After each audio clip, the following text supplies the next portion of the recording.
Ari Rastegar. Rastegar, just like exactly like it's spelled. And it's Rastegar Property Company. And I'm the founder and CEO.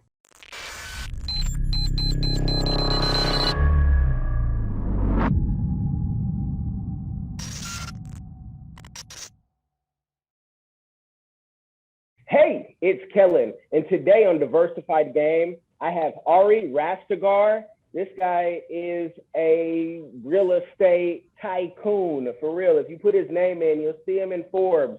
You'll see his story, amazing story. You know, family from Iran. Everything was going good and things till things turn. And we're gonna get his take on how that turn was coming to America, doing, every type of hard labor job, and now running a real estate, he's a mogul for real. And I don't want to say how much money is because I don't want you guys bothering him, but I want Ari, welcome to the show. How are you doing? Hey, I'm doing great, man. Thank you so much. Well, yeah, thank you for coming on. And, I just want to, give the game. And, let's start though with, you have an upcoming book, The Gift of Failure. Let's talk about that book and what it's about and why it's going to change their lives. I appreciate that. Yeah. So I feel like we're, from a kind of societal standpoint, everything is becoming like looking wealthy, but not being wealthy.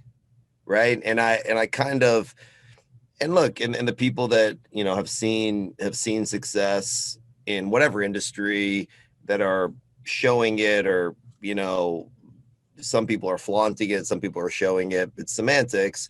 That's all good and well, but the side of the story that I'm not seeing is the truth. And the truth is what it takes to really become successful in any industry. And from my vantage point, that is failure.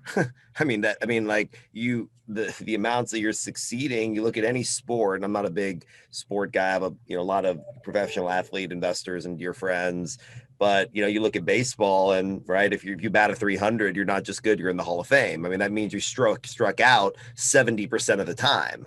You look at MJ, right, like these guys are missing 50% of their shots and are the best in the world.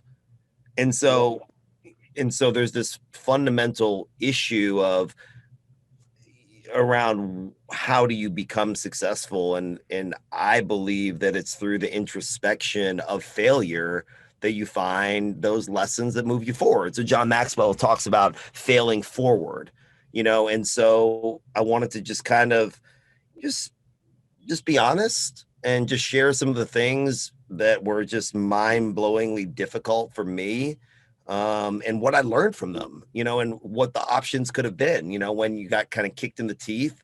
What did you do with that? What did you learn from that? And I would like to see that more from our role models. And I'm not necessarily, in that category. I don't even know what that is, but some of these, bigger figures that I sit and I talk with that are dear friends of mine, like that road to success was a mother.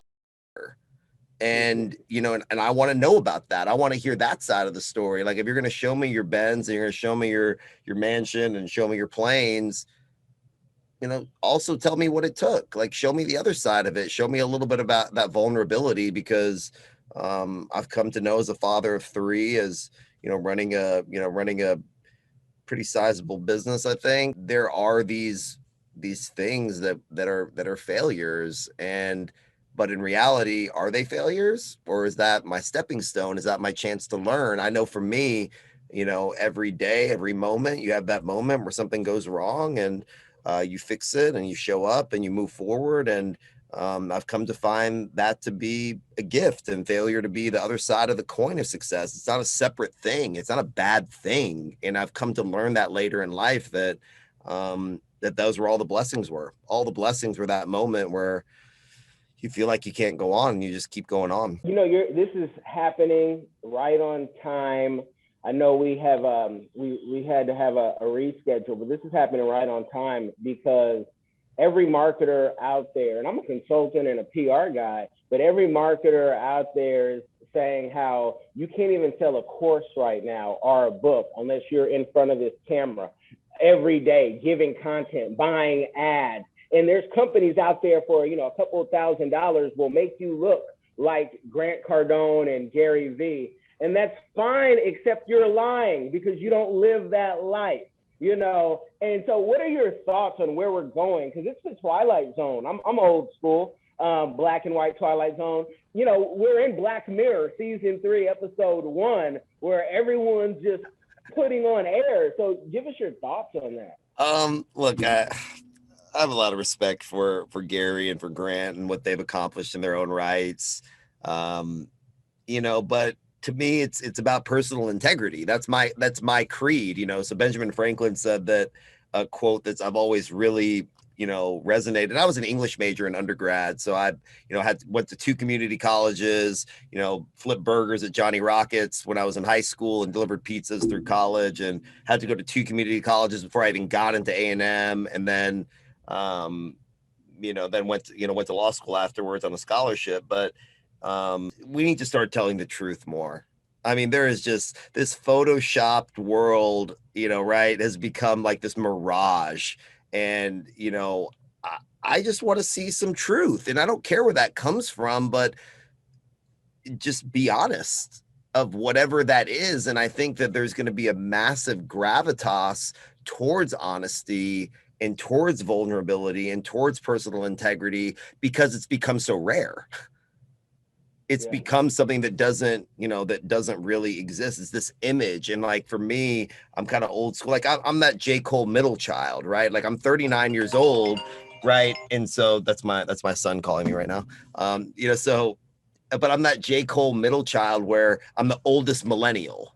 So I'm like literally stuck in the middle of 2 generations. I went to law school, I'm a licensed attorney, I'm schooled in English literature, but at the same time, I'm a technologist, and, I see the world through the eyes of the millennial generation, but, I sit with, the heads of the public pension funds and insurance companies and, larger institutions that are our investors and can speak their language too. And I kind of joke that I'm the plug-in, like I'm that API plug-in between those 2 generations. And they see the world with such drastic different eyes that I find myself being a translator, or attempting to kind of translate what these, what the differences are.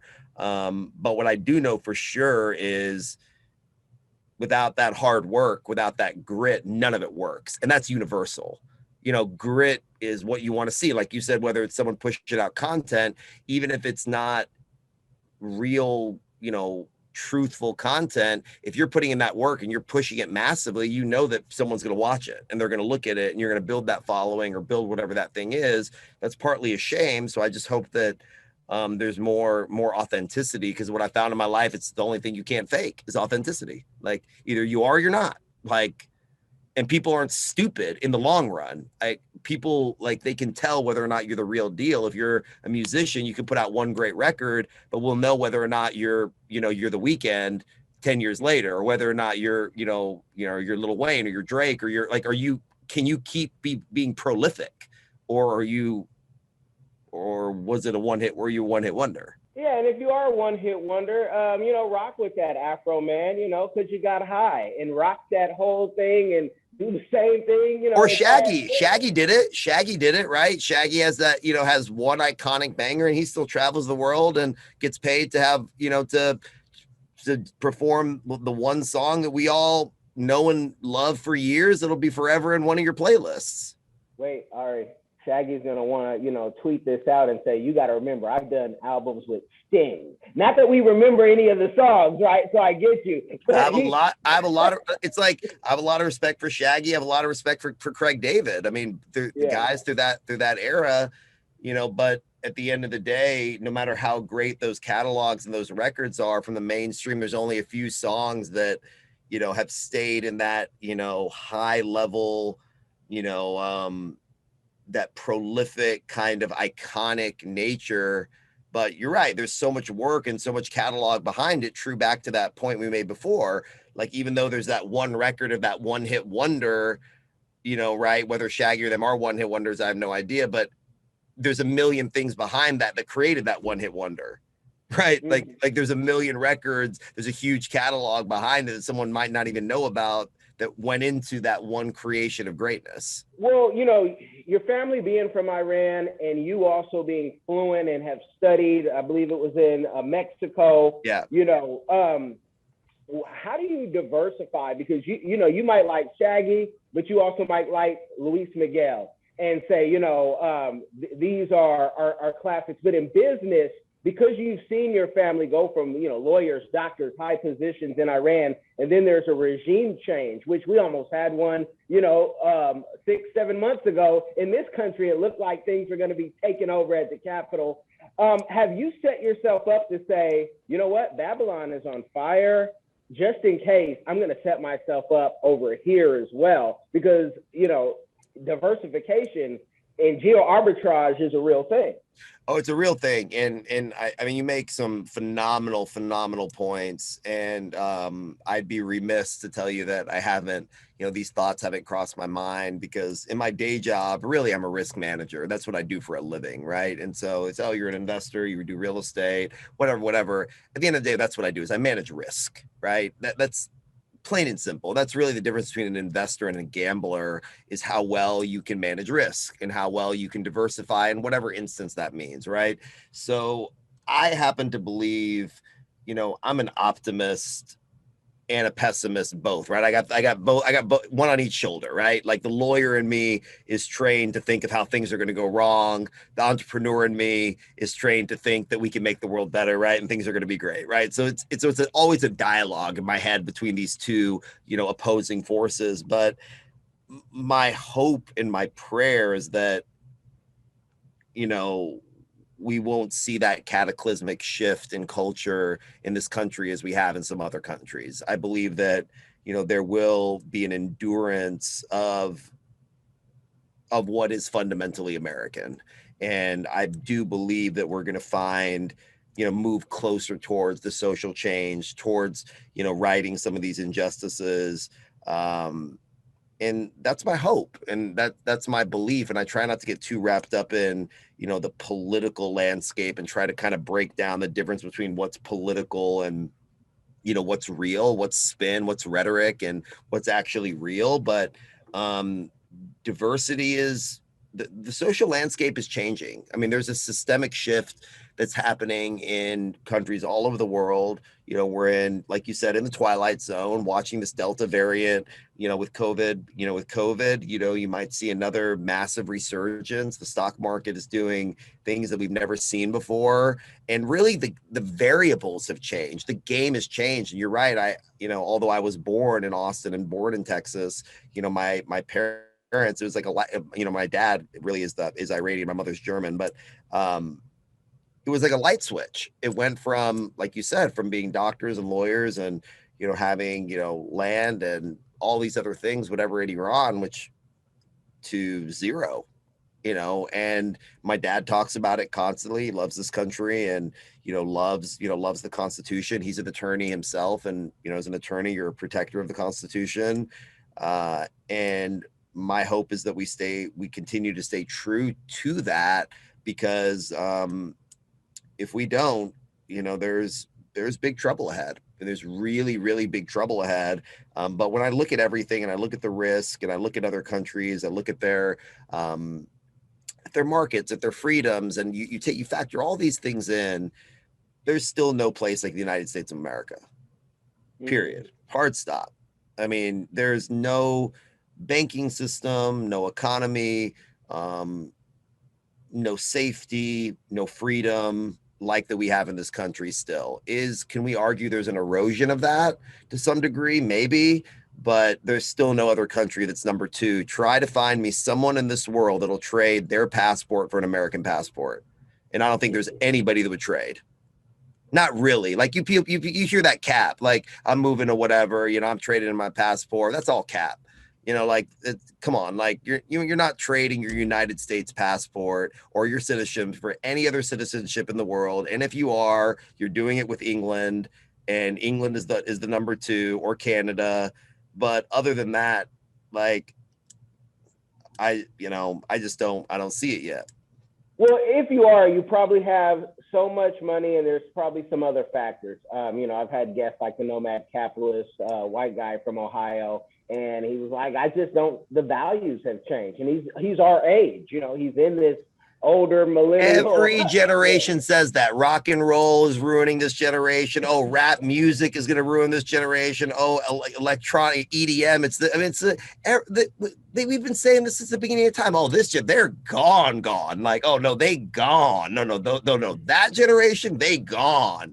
And so, so Mark Twain says, history doesn't repeat itself, but it sure does rhyme. Yeah. And so, like, part of me, you have to handicap that commentary with everybody says that shit. Like every generation says, oh, this is changing. Oh no, my God, like mini skirts or bikini, or whatever. Like this is gone. And so I don't know.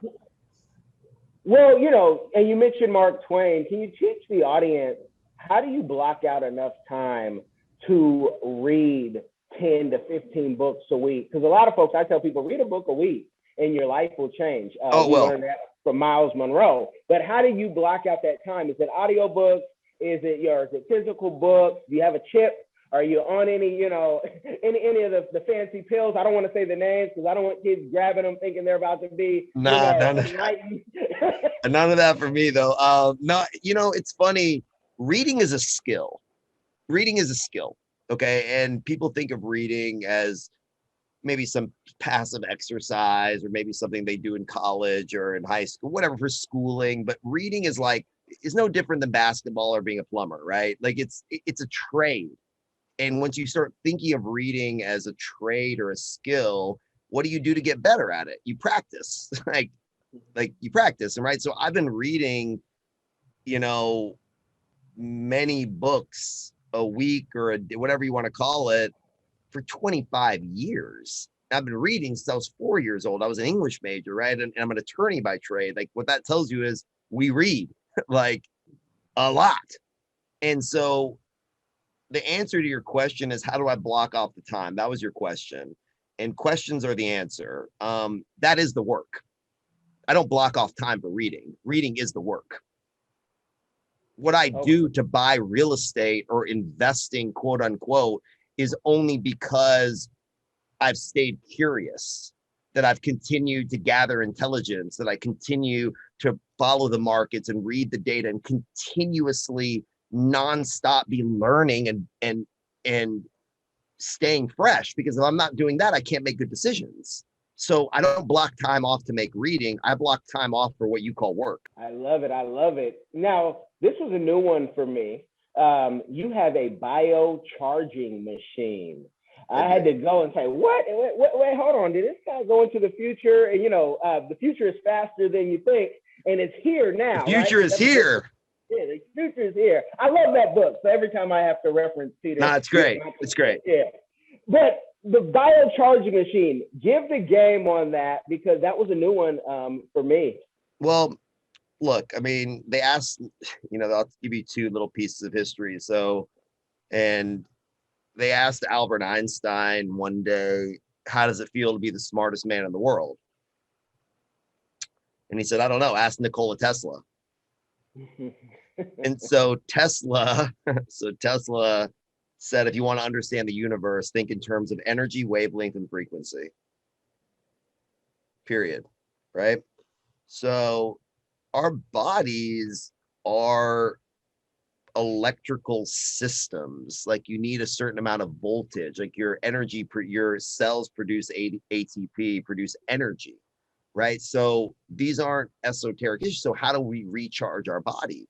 Okay, literally. And so you can do that through food, through exercise, but charging your body and using voltage to keep your biome and your biochemistry, it's like charging your phone, right? Like you have to plug it into the wall. So there are pieces of technology now that quite literally charge your cells. So whether they're infrared light beds, and you've probably seen this with near and far infrared light beds, they're quite literally bringing energy into the body with the use of technology. And the Biocharger does that as well. And, you can Google it, look it up, and, they're available for purchase now. But effectively, it's using a Tesla coil this one piece of technology is using a Tesla coil to kick off of the frequencies of your body and recharging your cells. So the science is actually pretty mundane,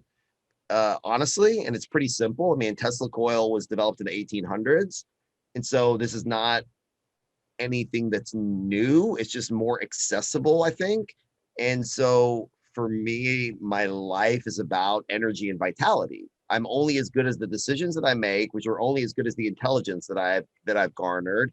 And I'm only as good as my energy and only as good as my vitality. These are the fundamentals. So back to the reading concept, I'm reading constantly anything around me so that I can make better informed decisions. If I show up to work and I don't have energy or vitality, I can't give you my best self. And so that goes back to why I eat the way I eat. It's why I train like an Olympic athlete, literally. It's why I'm doing stretching, yogas, lifting weights, eating certain ways, not I have a full-time age management doctor, literally, that's testing my blood every 60 days for 150 different things and making sure I'm taking the right supplements, food sensitivity tests, because I'm all I have. Like, it's not vanity or some kind of selfish mechanism, as I am the asset. I'm me. Like, if I don't take care of me, how am I going to take care of my kids? How am I going to take care of my customers? How am I going to serve? Like, where is my servitude going to come from if I have no fucking energy? Yeah. And will that information be in your book? Because I don't want to give it. Yeah, it is. It is. Okay, it is. Okay. In the book. I mean, it is in the book. And the book is, look, I've been writing and reading my whole life, as I told you, right? And, whether that's screenplays, whether that's producing documentaries, a documentary that I executive produced this past year called 5 Years North was nominated for a DuPont Award. And, I take, that art form very, very seriously. It's something that I really love. And I cover a lot of these issues in the book as you being your most important asset. And so when you're on an airplane, they say, if something were to happen, the oxygen mask will drop from the ceiling and put the mask over yourself, or you do the person next to you. It's become cliched that saying, but that's really what this is all about, is with the reading, with the, biocharging, with the eating, with the health, is everything is everything. Like, I'm an extension of my business. And until I took responsibility for that and realized, okay, any problem that happens in my life, I happen to be there. So maybe it's me. Maybe it's me. So how do I go about dealing with that? And it's radically focusing on self with the intention of contribution. The intention being to contribute, focusing on self, improving self continuously, and taking that, recycling it, and using it for growth and contribution. Talk about the power of partnerships. I know, you had to have a friend pay to get your transcripts out. And I've been there before. And I wish I had that type of friend or a family member who could have paid for my transcripts when I needed them. Because it's like, you did the work, but you can't get, the body, right? The hospital's still holding it because there's a bill. That really is happening places like in Kenya, so to speak. They hold the body till you get the money. Talk about the power of partnerships, because that's really what, when I was researching, I mean, you've just developed some great partnerships and, done. I've been very lucky, man. I've been very lucky. I have, partnerships. Let's use a different word. Let's use relationships. Mm-hmm. Right. And partnership and relationship, I think, are interchangeable in what you're asking. But I've been very fortunate to be around, I mean, some of the greatest real estate minds ever, literally.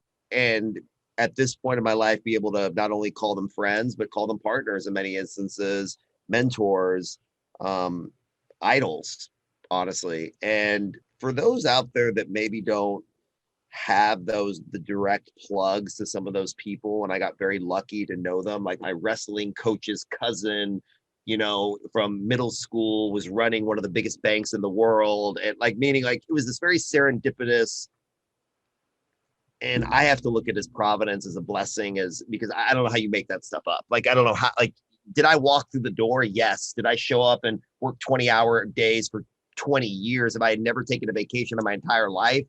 True.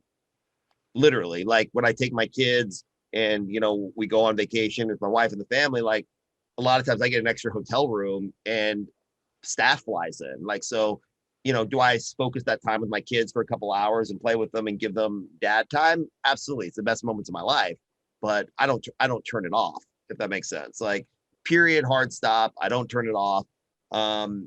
But the greatest mentors that I've had in my life are in books, are on podcasts, or on,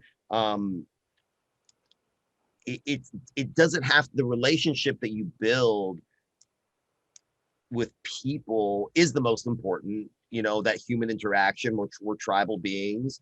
But with the advent of YouTube and, all this free knowledge that's there, if you put yourself in that position, your mentor can be whoever. It's great, whether it's an author, whether it's a musician, whether, like, you can get to know these people through multimedia, through books, through whatever modality that you want, and build a personal relationship through those mechanisms. It doesn't necessarily have to be and that's where I started, because I didn't know anybody growing up, man. Like, the parents, like, child of immigrants, I had a speech impediment.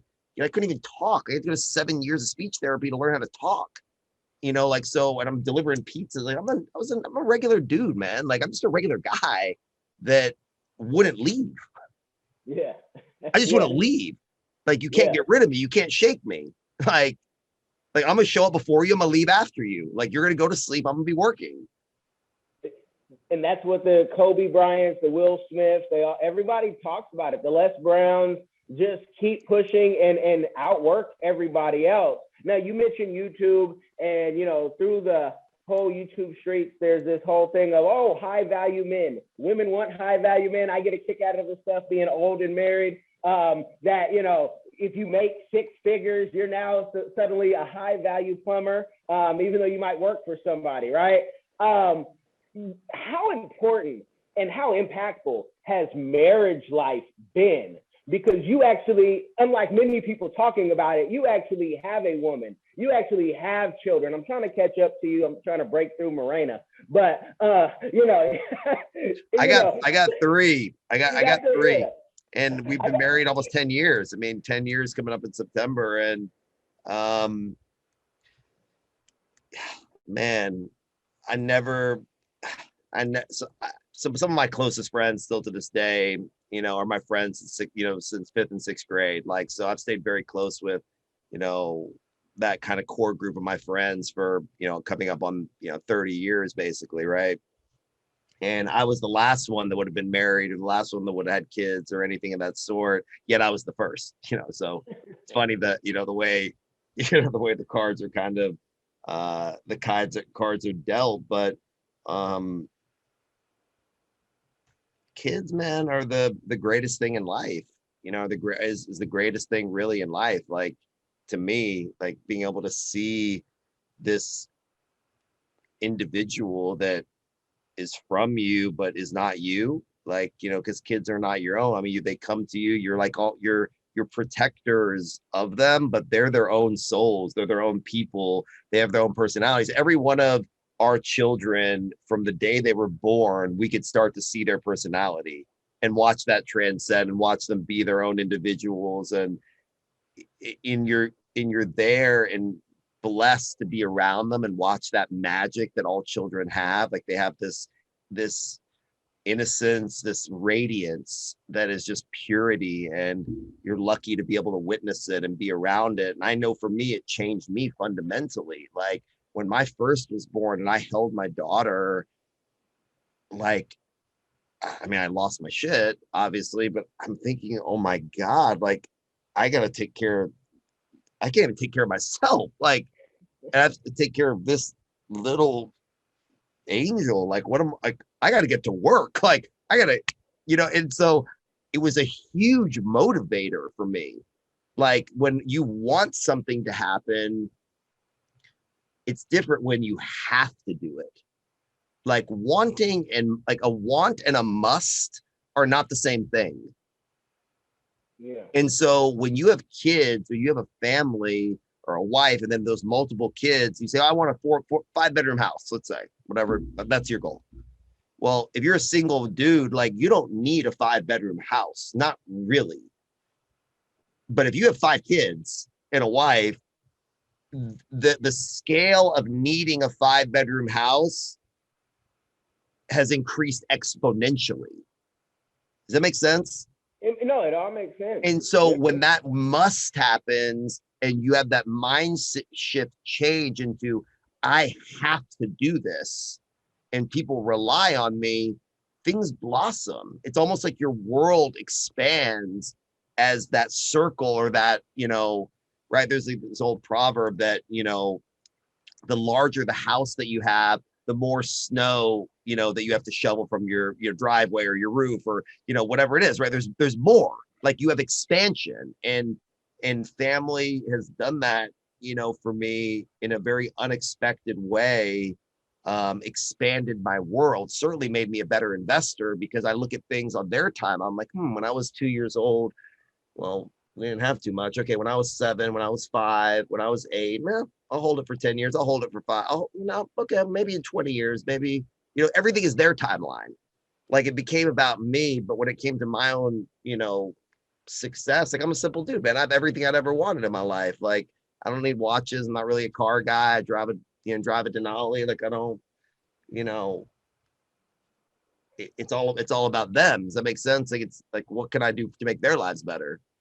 No, but I also even want to go even deeper, because having kids, but also being able to have your kids where you can say good morning and good night. Because somebody will be out there, I got 5 kids and 3 baby mamas, and it's like, no, you don't have what I'm talking about. I'm talking about the piece of, I know when I leave this country or I leave this earth in 80 years, like my stuff is together, because I got my wife taking care of stuff. My kids have a sense of money, right? And my kids are little, but it's whatever little is, they're always little, because like we're not little anymore. But like the fact that your stuff is together, those guys, they got tons of money. They might have 10 times the amount of money that you have, but they got kids spread all over. Their kids hate them. They only call them for a loan or for money because they don't want to pay it back. Like, what is that feeling like for you?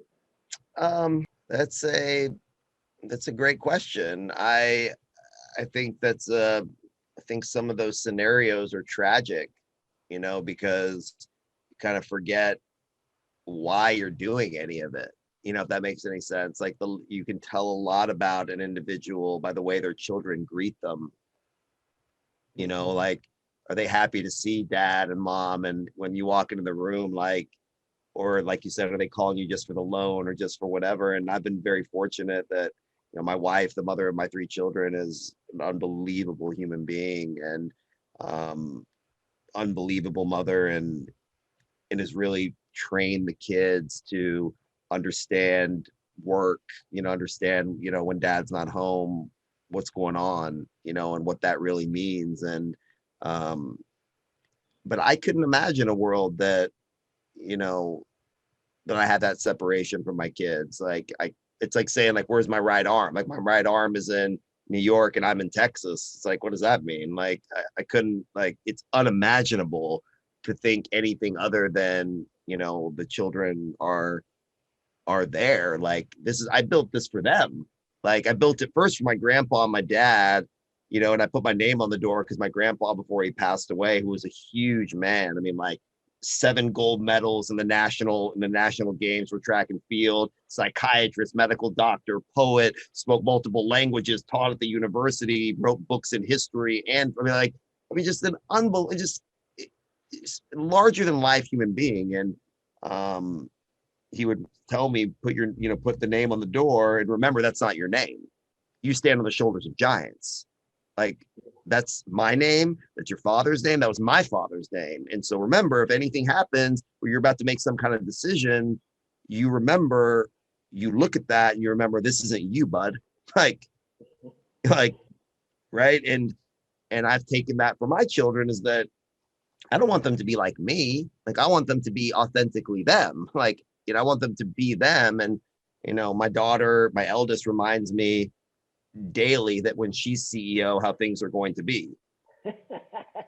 one of them is she reminds me that, you know, she's a night owl like I am, and you know, she has trouble kind of sleeping because her brain just is working constantly. But she tells me that when she's CEO, I'm going to go to bed at 8 o'clock. So I'm going to have lights out at 8 like she has to. And then, you know, whatever, then I'm going to go to bed early. And, you know. Yeah, no, I got one of those too. One of my two is like that. I'll put the scriptures on for you or something you can learn. Y'all go to sleep. You know, you'll go to sleep some way. Now, with the success that you've had, and the best is yet to come. I mean, you know, we're all still young. We're just now getting into the fold, and trying to tell some of those elders at 65 and up, hey, y'all can go to bed now at 8. Let us get in the, you know, driver's seat because we're done sitting in the passenger seat. What is a community give back that you are doing or that you plan on doing in the future? Yeah, I mean, the Rastegar Family Foundation, you know, really is a huge part of our life. Okay. And it's becoming larger and larger, you know, as the business and the things get bigger and bigger. But, you know, even when we didn't have much, you know, we always were giving to some cause, you know, whether it was, you know, Save a Child, Big Brothers, Big Sisters, you know, there's certain things that we are very passionate about, you know, and I don't look all, you know, any type of injustice I have a problem with fundamentally, you know, and that's, you know, but you kind of have to, you pick your battles, you pick the ones. And a significant part of our business is in apartments and housing. We're building 4,000 houses in Austin alone right now. And so we're responsible for a lot of people's homes. And so homelessness, if fundamentally follows that. So I find it incongruent for me to build, own so many houses or homes or and not care about homelessness, because it's not really homelessness. Home is an emotion. It's houselessness is really what it is. So the word is actually wrong, and it's tied to mental health, you know, in so many ways. So that's something that we're very passionate about, that we contribute to those causes. We're thinking about them, thinking about sustainable ways to create infrastructure around that issue, so that people have that type of shelter. Food fundamentally is a big deal for me. Anything around children, the safety of children and equal rights for all individuals is a big problem for me fundamentally.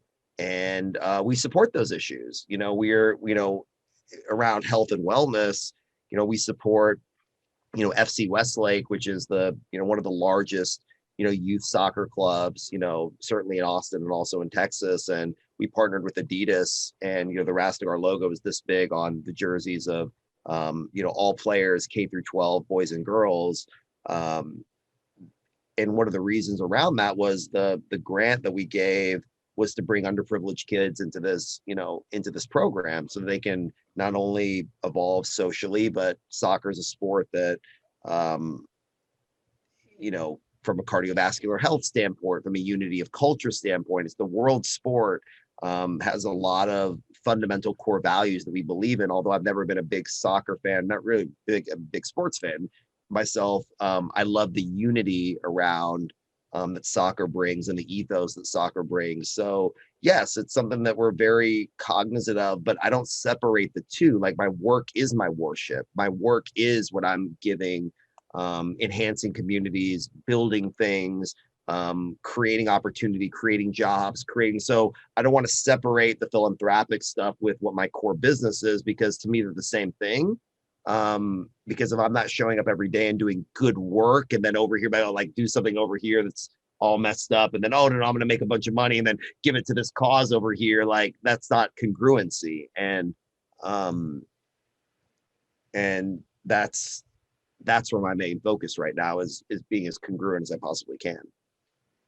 Well, I know, you know, you speak in multiple languages, that there in that history of the way you talk about your grandfather, you know, in every interview, you bring your grandfather and your father's, you know, legacy. And you're in a place where that, you know, Iran is never, it's like Russia, never put in a positive light. I want to leave a young person who might be struggling with this, might be in Texas with the good old boys. I call myself a black neck because sometimes my thinking is my kids say, that's old, daddy. That's the old school. You need to come into the now. But how have you dealt with having the lineage?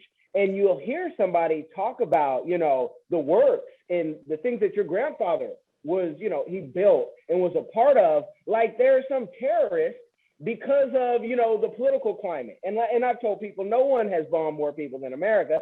So you can't, you know, nobody. But how have you dealt with that? Because on the surface, somebody may not even know you're from Iran. They might be like, hey, man, it's a good old, you know, good old boy. Redneck or hillbilly, you, which one are you? And you know, how have you dealt with that for a young person to figure out in their own, like, can I tie in two cultures?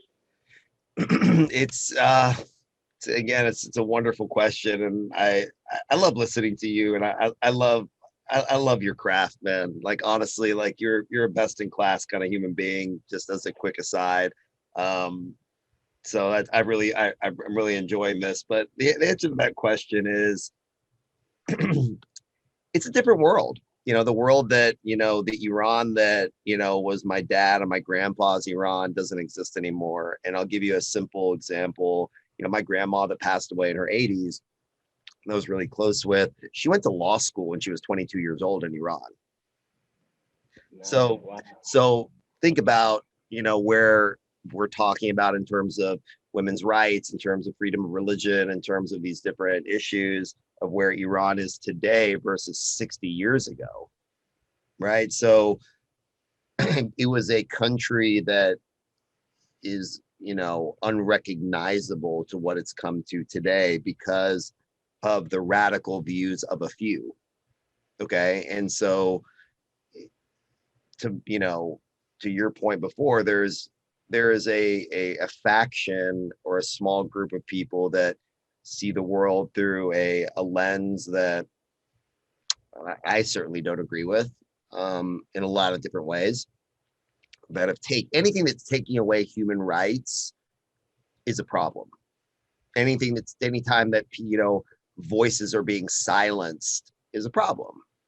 You know, and it's why our First Amendment, you know, the Constitution of the United States, freedom of speech, you know, that fundamental inherent right. And our founding fathers believed that these were inherent human rights. Certainly, you know, what makes us human. And right now, Iran doesn't have that, you know, by any stretch of the imagination. And the plight that my family endured is similar to the plight of many Iranian Americans that are throughout Southern California. So if you go through Beverly Hills or go through Los Angeles, you know, you'll find a lot of Iranian Americans that share the same story, and had to come and rebuild in this country. But, you know, what I will say is that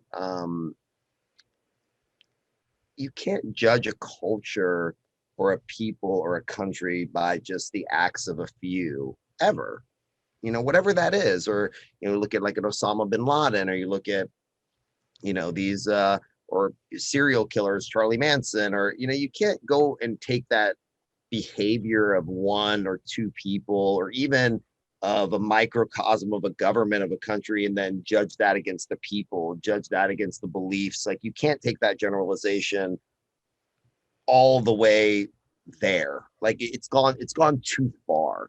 And so what I know of Iran, of my family, is an ancient culture that is some of the richest poetry, arithmetic,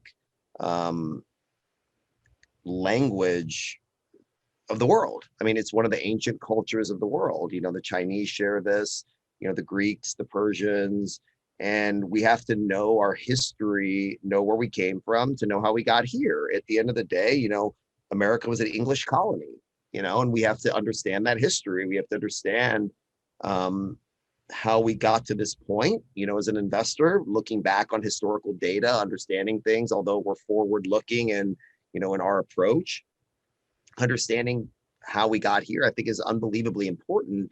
And so, but I assure you that what we know as Iran today is not the Iran that that my family grew up in. You know, not the pictures, not the stories. It was a country where all religions were accepted, where there was, you know, equality between men and women, where there was, people were afforded more rights and more liberties than they're afforded now. And to me, that's a tragedy to see digression. Like, as a culture, as a humanity, we should be progressing. We should be moving forward into the next evolution, whatever that is. But we should find ourselves better. Benjamin Franklin said that, be at peace with your neighbors, be at war with your vices, and every year find yourself a better man. I think we should take that same mentality as a country, as a people, to be at war with our vices, find peace, and every year find ourselves better people, better country, better nation. And the only way to do that, by my account, is more liberty, is more freedom, is more ability to express. And the places that you can do that, I think are special. Well, I want you to tell the people when they'll be able to get the book for the pre-sale so we can drive it up in the algorithm. Leave them with something on, outside of the book. If there's a way to connect, or if they might have a big deal, maybe they just got like some, awesome source of stock contract from the government, and they're like, I don't even know how to handle this, because that happens all the time in government contracting. So now you guys have someone to reach out to actually fulfill the contract that you live out. But leave them with that, because I definitely want to read the book, and we'll take this off air, and that's where I get to give even more. But I'd love to hear, when is this book coming out? So the book should be out in early October.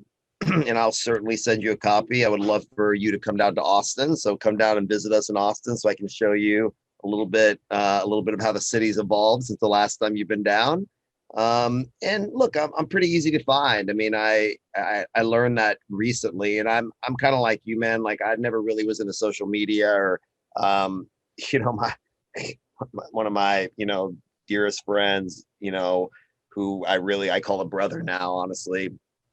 And he really is my brother. He's the son of one of my mentors, but he told me that I have a verified Instagram. I learned this about 6 months ago, 9 months ago, whatever it was. I was like, what does that mean? Like, I mean, I don't even know what that is. Like, literally, like, we had like a Facebook page or a link, like me, but I don't even know what that means. Like, I've just now started to, understand that. So I guess I'm getting old, in that respect. But I learned recently that an 11-year-old boy in the UK, him and his mother reached out to us, and we're writing a children's book together, literally. And so I figure if at 11, now 12, his birthday was recently, Paolo, unbelievable kid. If he can find me, anybody can. So you can look up my name, Google me, find me. Pretty accessible in that regard. But yeah, I mean, at Rastegar on Instagram, or just, type in my name, and you can find more than you bargained for. This is a man who can do everything. If you see him with a feature with Nav, do not be shocked. There's a reason why, he's verified. He's in. You guys have got the game. Check out the links in the description box. Be blessed, y'all. Are you tired of the rat race in America? Are you ready to visit the motherland to relax and rejuvenate? Are you ready to explore all that Africa has to offer? Then check out the brand new Diversified Game Academy course, Prepare for My First Trip to Africa. Are you worried about being able to afford the trip? We got you. We will show you how to travel either on a budget or as a baller. Learn how to stress the value of the USD. Did you know that 100 United States dollars is worth over 1,000 South African rand, or 10,000 Kenyan shillings, or 54,250 West African CFA? Are you worried about taking your kids? Get the game from Kellen Cash, a bona fide world traveler, having traveled to almost 20 countries, several of those in Africa. Get the game on taking your kids on their first trips. Learn how to find the best tickets, get the visas, and plan your own adventures in Africa. Don't let Eddie Murphy have all the fun. Plan your own coming to Africa trip starring you, produced by you, and featuring you. If you are ready for a life-changing experience, sign up for our course today, Diversified Game Academy. Get prepared and purchase at diversifiedgame.com.